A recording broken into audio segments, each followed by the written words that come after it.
Friends આપણે આજે બનાવશું દહીં વડા। તો દહીં વડા માટે મેં મગની મોગર દાળ લીધી છે અને અડદની દાળ મિક્સ કરેલી છે।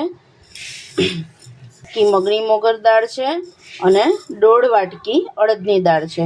તો એને પહેલા આપણે સરખી રીતે પાણી વડે ધોઈ લેશું।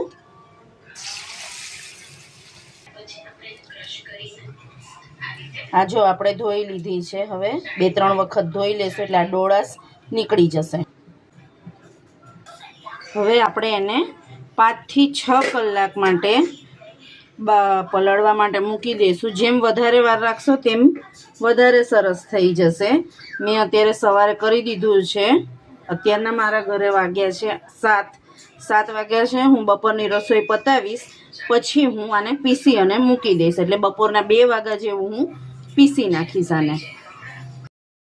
સૌથી પહેલા આપણે આદુને અંદર લઈ લેશું। પછી આપણે થોડીક દાળ આ રીતે પાણી નિતારીને લેવાની છે। પાણીનો ભાગ બહુ ઓછો રાખવાનો છે પીસવા ટાઈમે।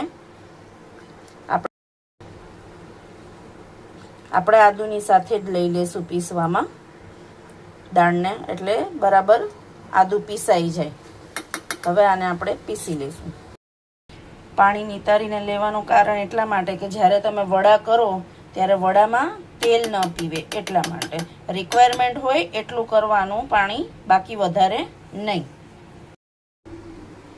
જોઈ શકો છો આ રીતની કન્સિસ્ટન્સી આપણે કરવાની છે।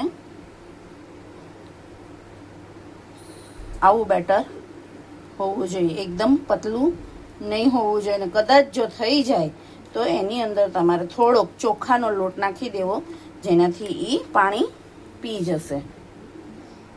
હવે આપણું ખીરું રેડી થઈ ગયું છે। તો એની અંદર મેં કાપેલા મરચાં લીધા છે, કમસે કમ 10 થી 15 મરચાં છે, તીખા મરચાં છે। તમને તીખાશ જે રીતે જોઈએ એ રીતે। કોથમીર લીધી છે મેં 2 વાડકી જેટલી, લાઈક 1 પૂરિયું બી કહી શકીએ તો બી ચાલે, સ્વાદ સરસ લાગે છે। અને આટલું મેં આખું જીરું બી નાખેલું છે, આનાથી સ્વાદ સારો આવે છે। અને સ્વાદ પ્રમાણે મીઠું, બસ આટલું જ નાખવાનું છે આની અંદર અને મિક્સ કરી લેવાનું છે। આ તમે જોઈ શકો છો આ રીતે થોડું ફ્લફી થઈ જશે। થોડીક વાર એને આ રીતે તમારે મિક્સ કરવાનું છે। જોઈ શકો છો મિત્રો, તમે જો એકદમ આપણું ઉપર આવી ગયું છે।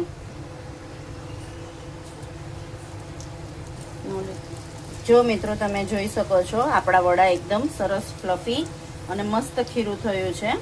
તો ઉપર આવી જાય છે તરત જ। વડા થઈ ગયા છે। વડાને આપણે પાણીમાં પલાળી દીધા છે, તમે જોઈ શકો છો સરસ ફૂલી ગયા છે। એને આપણે 2 હાથ વડે આવી રીતે દબાવી અને લઈ લેવાના છે। સૌ પ્રથમ આપણે દહીં નાખી દઈશું।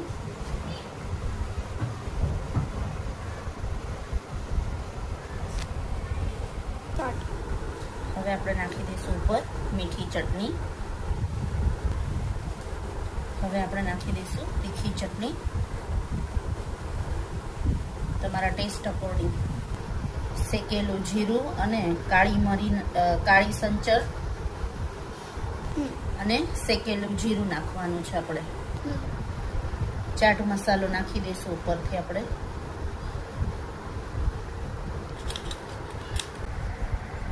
જો મિત્રો તમને પસંદ આવ્યો હોય વિડીયો તો લાઈક, શેર અને સબસ્ક્રાઈબ જરૂરથી કરજો।